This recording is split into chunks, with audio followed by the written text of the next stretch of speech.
Good morning, folks. Welcome back to the channel. Good to see you as usual. Today we're going to take a look at Jimmy Hague 5 days before he goes to his pretrial conference, waiting to go to court in the month of February for some felony stuff. This is him sitting in his car doing a cop watch just the other night, last night I guess it was, and just oblivious to court coming up, almost like it's not happening. He's just in big denial.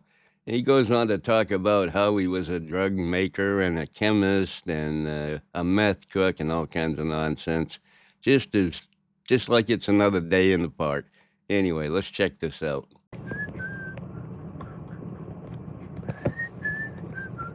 It wouldn't be Jimmy if it wasn't for the obsessive whistling that he does every time he does an audit, does a cop watch, because he's so nervous. It's nervous. It's a nervous twitch. Sean, what's up, man? We're going to speed through the roll call because it takes him about 10 minutes to say hi to the 5 people in his live chat.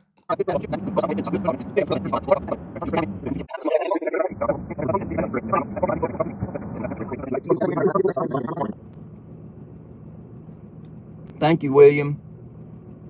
Thank you, Air Cool. I will Four Corner. I'm going to do it until they unalive me or put me back in the penitentiary. And then as soon as the day I get out, I'm going to do it again. I don't care. I don't give a shit. I think we owe it to the dead veterans, all the dead soldiers. I think we owe it to the founding fathers. I think we owe it to our children and our grandchildren and even other people's children. That's my opinion. I feel like it's my duty. When tyranny rules, it's our duty to rebel. That's right, Jimmy. A smart move putting this video out 5 days before you have to go to court for your pre-trial. I'm sure nobody's going to see this or bring it up at court or anything about how you plan on continuing your criminal activity, aka auditing when you get out. Yeah, you just don't care. You just don't care. You're doing it for our children. Yeah, I don't think so, doofus. Civil disobedience. That's the way I see it. They're going to have to put me in jail to make me stop or unalive me. And they'll do it around here. These cops around here are crazy, man. People disappear all the time. The undesirable folks. They disappear all the time, especially over in Douglas County. That sheriff over there, I think he's got 4. He's got a body count of 4 that we know of. One of them was a boy. He had a pair of pliers in his hand. I got a video of him. There was an auditor talking to him, and he said, "Is that camera pew pew? Is that a camera pew pew?"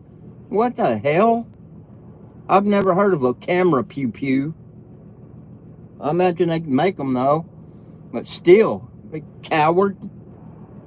He's packing tasers and clips and real pew pews, and he's trigger happy too. And that motherfucker, he got caught rustling cattle when he was a kid, and he's got a sex charge on him, but they sealed it.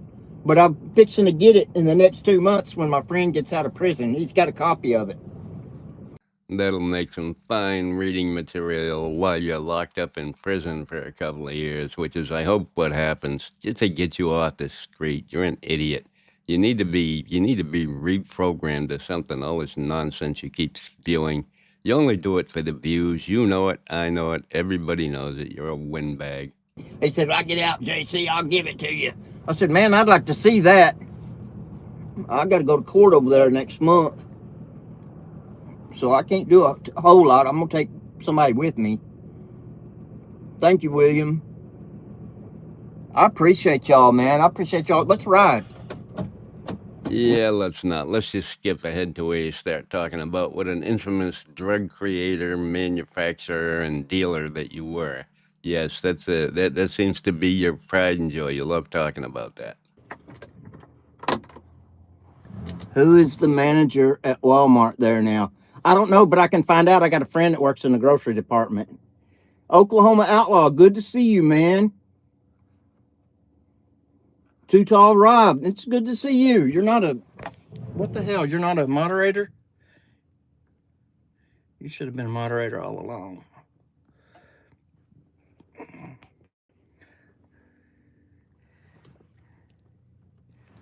What's up, y'all? Good to see you. I will find out, Bear Kitty. Double D, good to see you.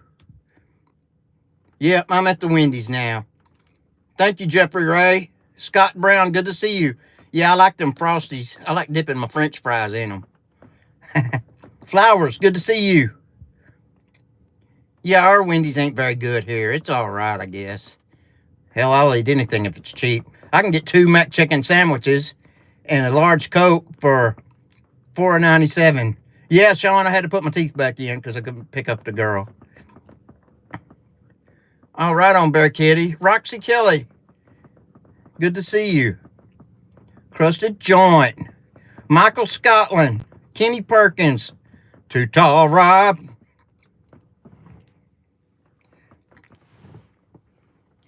Let's see. I don't see her. She'll be out here in a minute.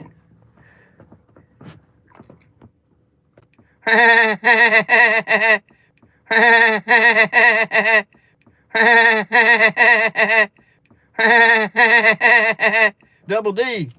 I ain't done any of that. And JR, it's been shit. I got caught. I found out it was illegal in February of 2002. And so that was the last day I did it. The day I found out it was illegal. See, I was a chemist, and I was pretty good at it. So I haven't done any in a long time. I got strung out on heroin, and I quit doing that 5 years ago. I've been clean off that for 5 years. The only thing I haven't had a drink in 30 years. I missed all the craft beers. I haven't had a drop. But I've been clean off heroin for 5 years, 20-something years on the speed and the coke. And I haven't had a joint in 3 years. And that was by choice, you know, because I've only been on probation for 2 years. Right. I was doing the Walter White thing. 4.4 pounds a week is what I was doing. And it was that old good phosphorescent shit. It was the good shit. But yeah, I had to quit when I found out it was illegal.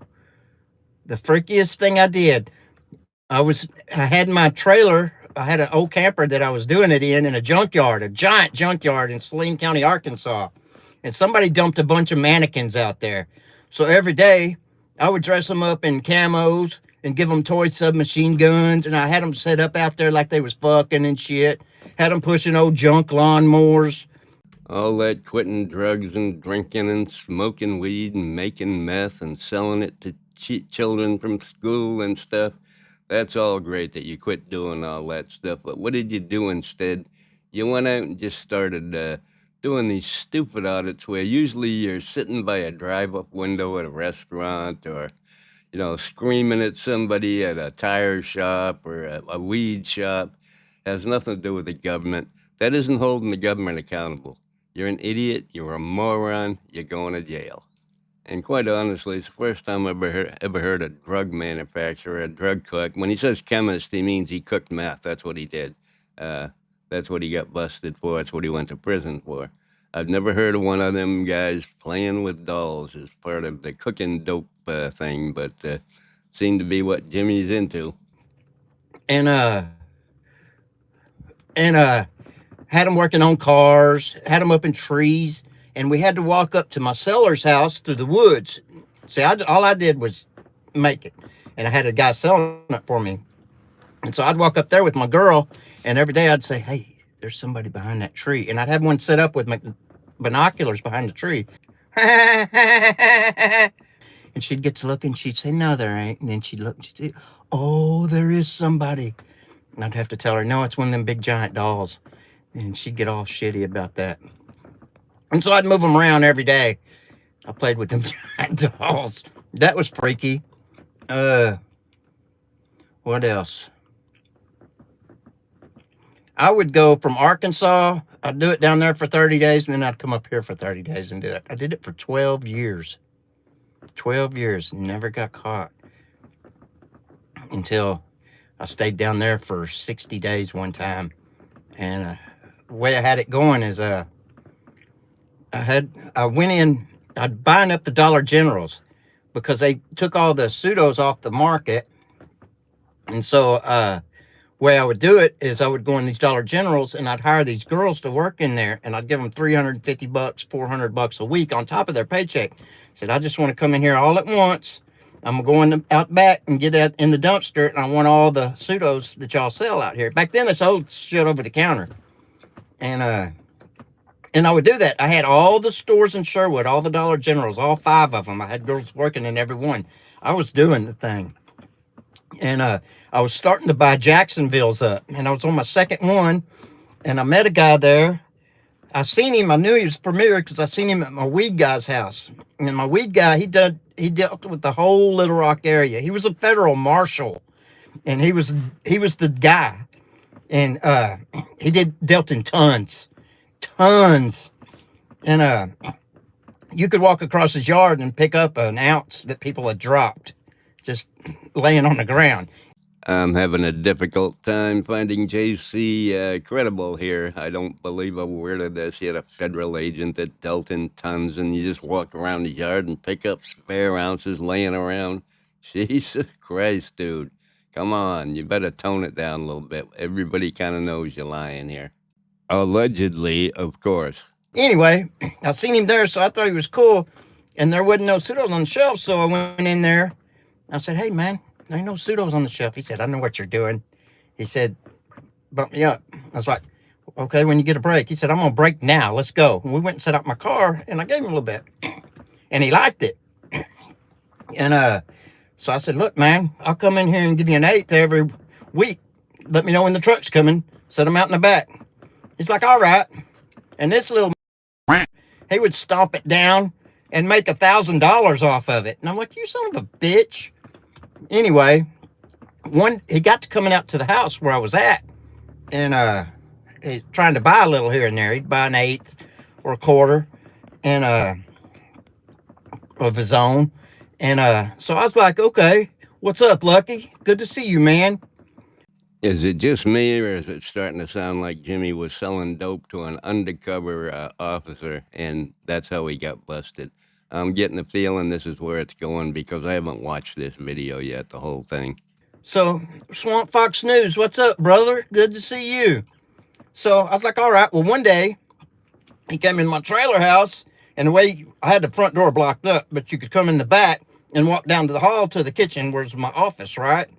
And so I looked through the little peek hole, and you know how you can only see just a little ways. And I seen him standing there, so I just opened the door and walked back to the kitchen. Well, here this dude comes down the hall, and he had some motherfucker with him, and I knew he was a cop undercover. And he's like, man, I need a quarter zone. I'm like, oh, shit. I said, man, you know the rules. You brought somebody I don't know. I ain't got nothing. I said, matter of fact, y'all got to leave. And so they walked back out the back door. And then I got to thinking, don't send him away mad. Don't send him away mad. And so I opened the door and said, hey, Doc, come back in for a second. Leave your homie out here. And he did. And I said, look, man, if you come back in 4 hours, I'll have one done, and I'll give you a whole zone. I'll just give it to you. He's like, all right. And so I went to open the back door to let him out, and there was like 12 Pulaski County deputies drawed down on me. I was like, oh. And that was it. That was the day I found out that shit was illegal. Oh my, that's the day he found out it was illegal to manufacture methamphetamine. Come on, Jimmy. Jesus Christ. You don't expect anybody to believe that crap, do you? What an idiot. And that was the day I quit. And so I did, in Arkansas, you got caught back with it. Back then, you had to do 70% of your sentence. They tried to give me, because they have class Y felonies there. Then it goes A, B, C, and D. Y is set for manufacturers and murderers and shit. It's the worst you can get. You have to do 70% of your time at least before you're eligible for parole. And they have host squad down there. You're out there. You so close you can reach out and put your hand in the next guy's pocket in a row with 8-pound hose, and you're beating cotton rows. And you have to walk down cotton rows and weed them. That's the way they did it. They contracted this out. It was slave labor for the farmers around there. It was in Arkansas, a lot of cotton, a lot of rice. Anyway, they offered me 60 years. I was like, hell no. Let's go to trial. 6 months went by. I sat in the county jail. And they come back and said, look, man, we'll give you 20 years. No, let's go to trial. And I was there on the 10th month I was there. They come back with the third offer, and they said, look, man, we'll give you 10 years. I was like, I'll tell you what, if you suspend 5 of them, let me take the charge. You let my girl go. She can go and send her to the penitentiary, and she can do her little 6 months parole violation. And this is all on me. It's all on me. I took the whole charges, all of them, because they had us both charged. And the judge said, I'll do that. And I said, I'll sign them right now. I'll sign the papers. And I did. So 5 years in the pen in Arkansas on a Y is 42 months. And the day that I was supposed to get out, I asked the parole board, I said, can I stay 5 more days? And they was like, what the hell? Because see, in Arkansas, if you're over 27 and you want to take college courses, you have to pay your own tuition. So I was borrowing the money from my mom because I was getting college courses in. You know, I got almost an associate's degree because I was taking 15 hours and it was $400 an hour.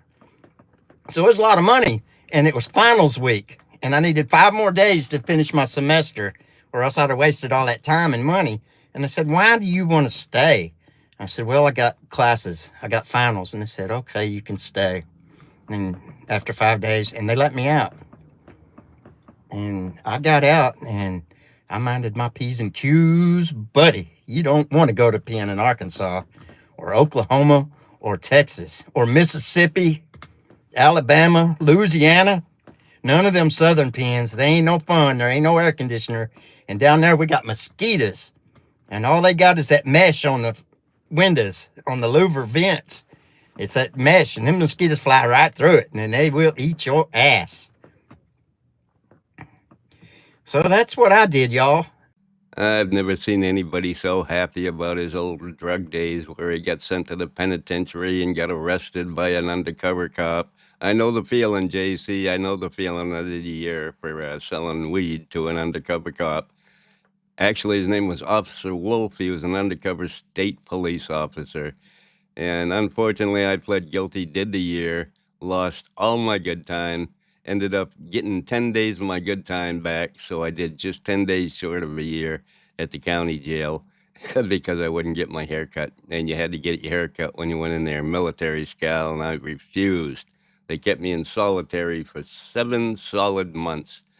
And yeah, yeah, been there, done that, Jimmy. I'm not very proud of those days, but it happened, and I started behaving myself after that. Anyway, yeah, I think we've heard enough of Jimmy. He's just having too much fun talking about the old glory days of his drug rampage and playing with dolls and whatnot. Anyway, I'm going to end it here. Y'all have a fantastic day now. Love y'all. Bye.